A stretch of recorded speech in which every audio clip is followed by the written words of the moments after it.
bò hùng bè nó sắp non bông lô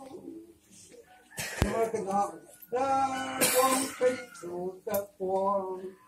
bò sâu cái nhớ lu ra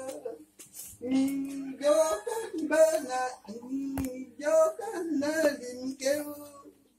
con nhớ về lúa về tay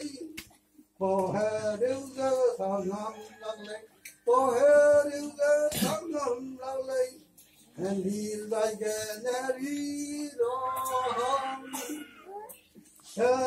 đâu cái nhà tu đòn nhà tôi đã lắm cái nhà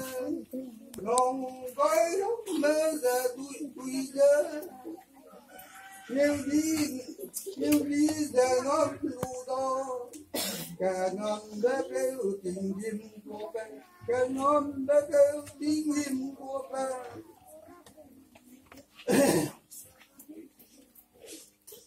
cho kêu tình ngoan cũng kêu lo đó về có đất